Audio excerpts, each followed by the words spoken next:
Goeiedag broers en susters, ons is vandag by die vreugdevolste, vrolikste Sondag van die hele jaar. Dit is reg, ons is by Paasfees.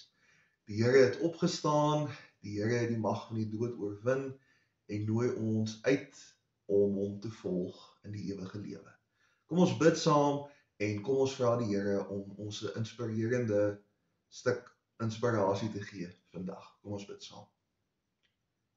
Ons Here, ons wil graag U loof as die een wat vir ons die weg gebaan het. Jesus, ons wil U prys as ons opgestane koning en ons sien uit na dit wat U vandag vir ons wil wys.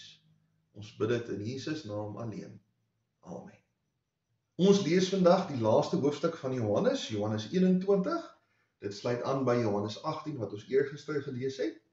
En ons lees vers 1 tot 19 en dit begin op bladsy 135 in die Nuwe Testament.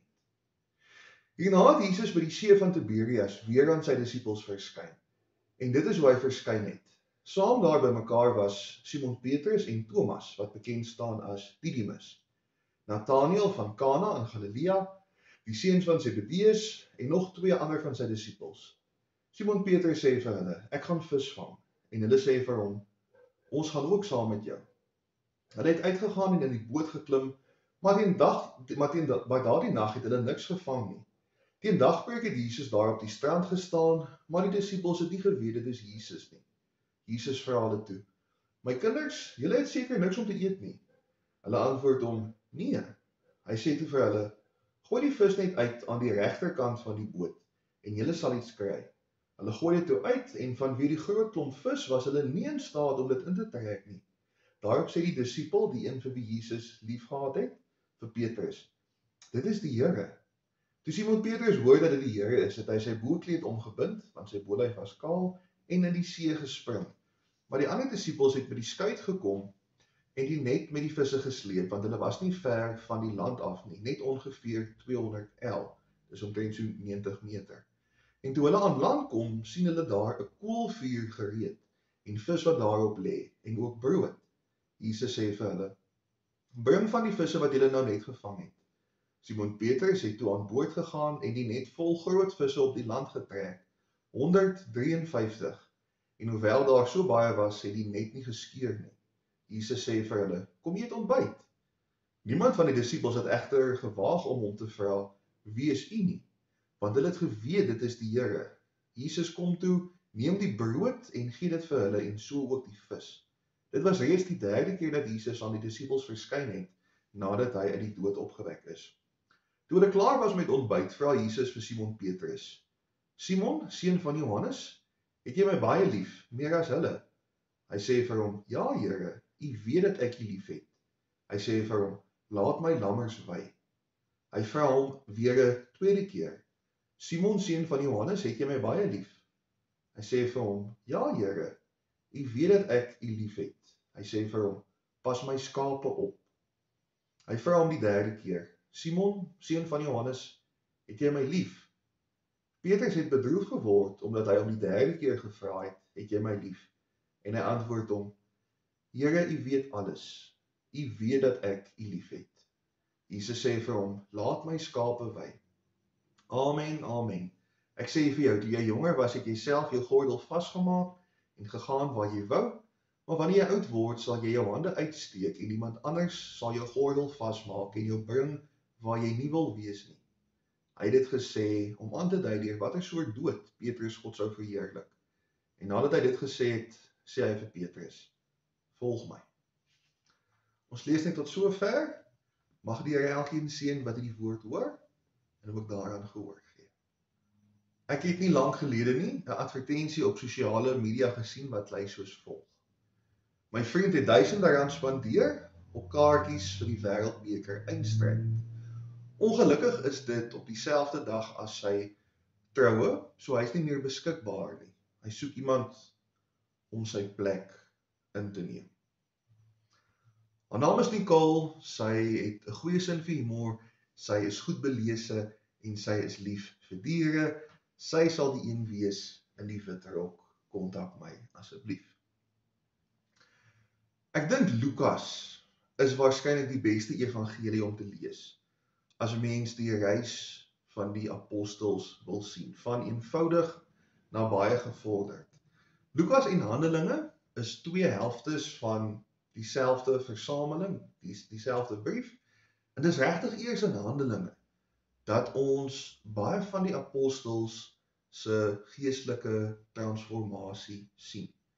Markus, Matteus en Johannes wys eintlik net vir ons aan die einde van hulle evangelies die begin van die apostels se nuwe storie.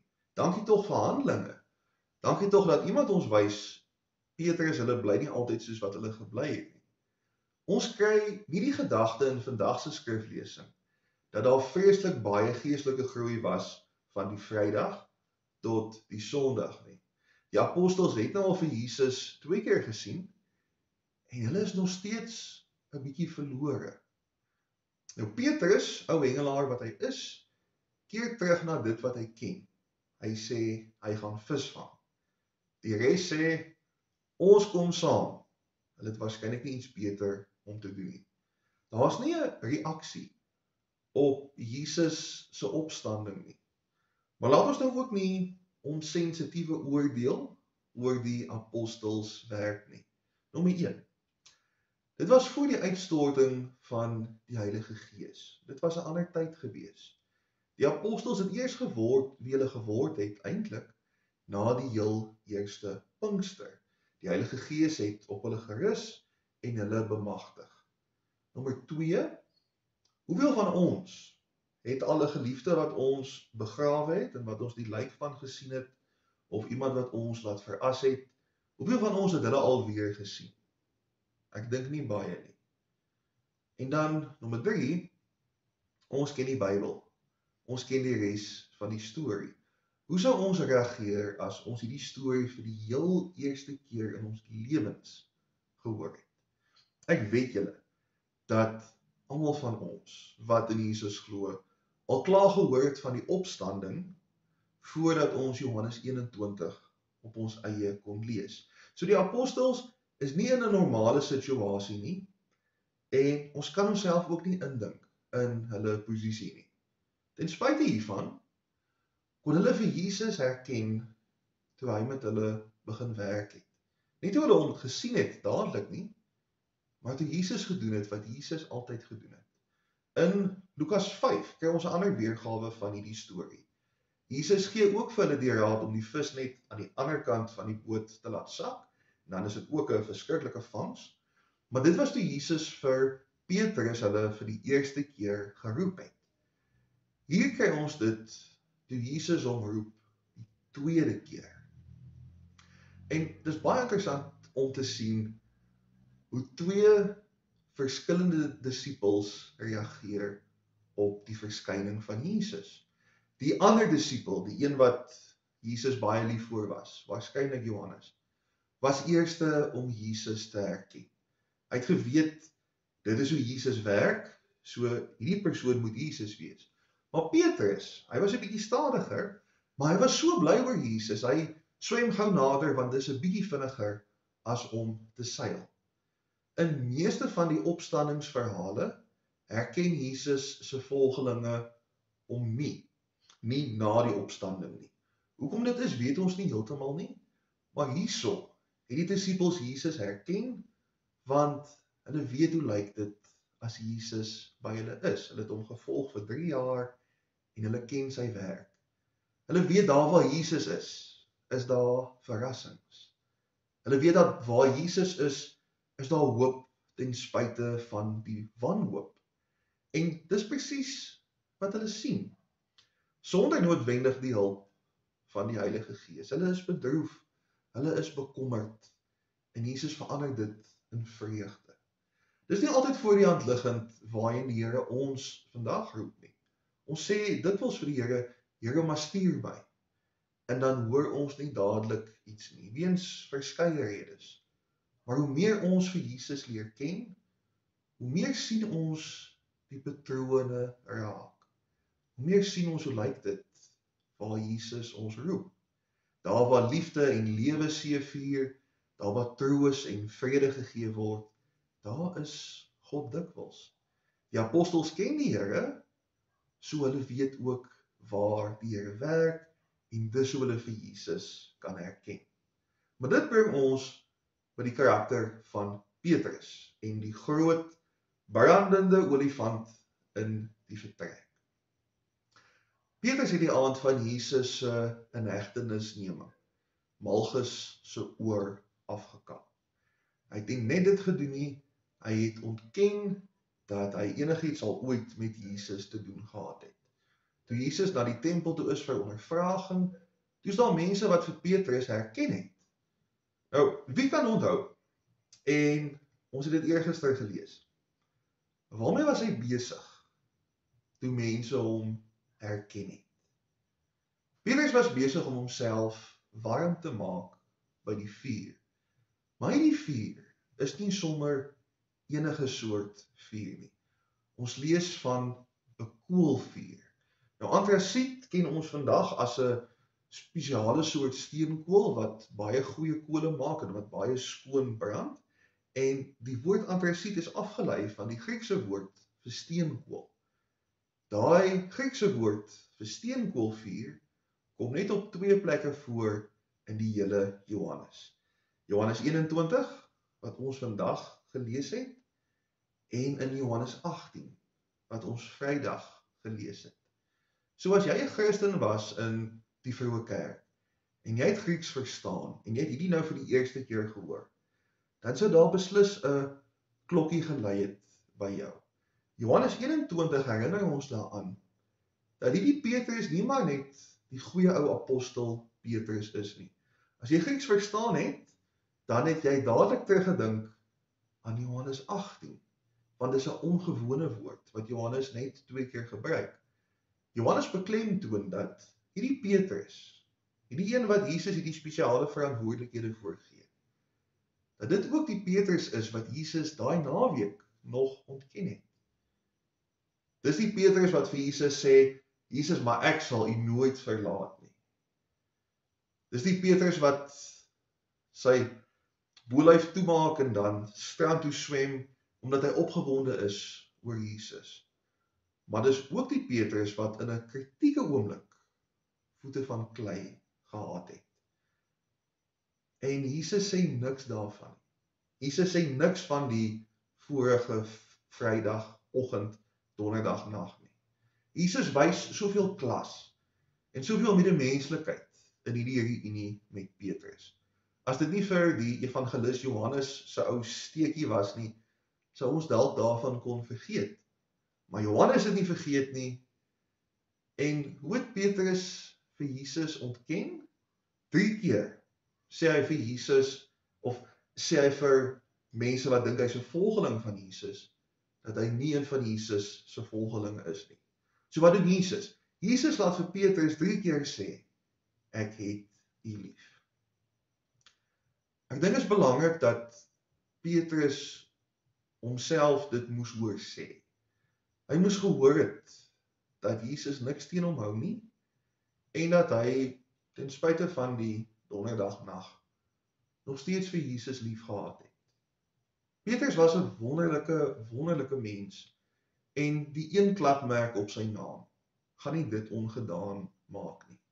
Hierin sien ons ook hoe werk God se verregaande vergifnis. As 'n makelaar na my toe kom en sê ek moet belê, en hulle verloor my geld, dan gaan ek mos nooit weer belê by hulle nie.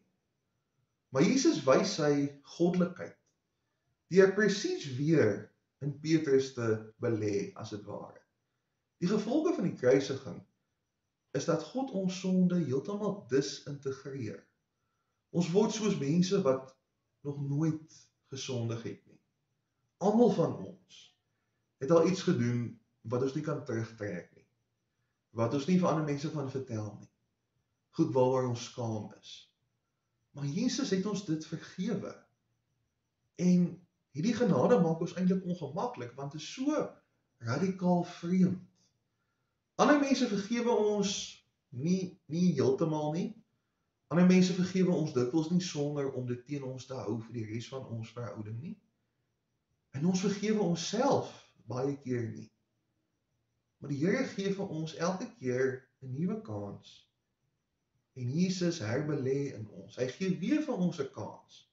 Selfs al sou ons daai kans ook verbrou. Jesus weet dat Petrus se swakste oomblik nie al is wat hy is nie. Daarom kan ons ook weet, ons is meer, soveel meer, as die goed wat ons al verkeerd gedoen het. Ons sonde is vergewe, maar dit is ook werklik vergete in die Here se oë. As jy glo in Jesus, dan is jy skoon gewas. Dan is jy gereinig van kop tot tone. Nou wonder ons miskien, wat moet ons nou hiermee maak? Wat is 'n gepaste reaksie? Jesus gee vir ons hierdie enorme geskenk van die ewige lewe, van 'n herstelde verhouding met God. So wat doen ons nou hiermee? Martin Luther, my gunsteling kerkhervormer, het geglo dat die Bybel bestaan uit 3 dele. Eers het ons sonde, dan vergifnis, dan dankbaarheid. Intussen het ander teoloë na hom 'n bietjie uitgebrei hierop en 'n bietjie geskaaf en so 'n bietjie daaraan verander. Maar hoor wat doen Jesus as hy vir Petrus vra, het jy my lief? En Petrus hom dan antwoord. Jesus vra elke keer vir Petrus om daad by die woord te sit. Vinnig 'n baie ou en afgesaagde grappie. 7 kraaie sit op 'n telefoondraad. 4 van hulle besluit, hulle gaan nou wegvlieg. Hoeveel van hulle bly oor op die draad? Die antwoord is 7, want die 4 wat besluit het, hulle gaan vlieg, hulle het nog net besluit. Hulle het nog niks gedoen nie. Kom ons sê, Aubrey en Bianca is getroud. Elke dag van hulle huwelik skryf Aubrey die lang vervelige liefdesgedigte vir Bianca. Eendag kry Bianca blinde darmontsteking. Sy vra vir Aubrey, my man, sal jy my asseblief hospitaal toe vat? Aubrey sê nee, ek is nie lus nie. Ek dink nie ons kan regtig sê Aubrey is lief vir Bianca nie. As hy lief was vir haar, dan sou hy van sy Annie af opgekom het en hy sou iets vir haar gedoen het toe sy hom nodig gehad het. Nou, wat is dit wat Jesus van ons wil hê? Jesus sê vir ons om lief te wees vir God en vir mense wat oor ons pad kom. En dit kan absoluut enige vorm aanneem. Daar's miljoene verskillende maniere om jou liefde vir iemand te wys. Maar dit is belangrik dat dit wel 'n vorm aanneem. Nou ek weet ons is bitter besig. Niemand is so besig soos ons nie. Ons het nie eens aldag tyd om te eet nie, dis heeltemal waar. Maar is die eislike geskenk van die ewige lewe daarom nie 'n ou ietsie werd nie? Is alles wat Jesus vir ons gedoen het, daarom nie werd dat hy een van ons prioriteite wees nie? Miskien voel ons dat ons nie die karakter of die integriteit van 'n lewe van diensbaarheid het nie. Wel, met dit wat Jesus gedoen het ons dit nou wel, want ons is vergewe, ons begin oor. Jesus het vir Petrus gebruik om wonderlike dinge te doen, nie omdat Petrus altyd die beste was nie. Petrus was dikwels nie die beste nie. Op verskillende plekke in die Bybel is Petrus nie die slimste nie, hy is nie die dapperste nie, en hy is nie eers die heiligste nie. Maar Petrus was bereid, en ek glo dit tel meer as enigiets anders. Is ons beskikbaar as die Here ons vra om iets te doen? Gaan ons opdaag, of gaan ons liewers iemand anders in ons plek stuur? Amen. Ons Here, ons wil U vandag loof as die Here wat wonders doen, as die Here wat mense se lewens verander, en wat elkeen van ons geregverdig het, sodat ons ook die ewige lewe kan erf. Here, ons sê vir U dankie dat U ons foute nie teen ons hou nie, dat U ons vergewe, en dat U ons weer 'n kans gee om U getuies, U disippels te wees. Here, help ons om U te herken as U in die wêreld besig is, en om aan te sluit daarby as U ons roep. Here, ons het baie verskonings, maar ons het ook die genade wat U ons gegee het ontvang. Help ons om beskikbaar te wees en bereid as U op ons nommer druk.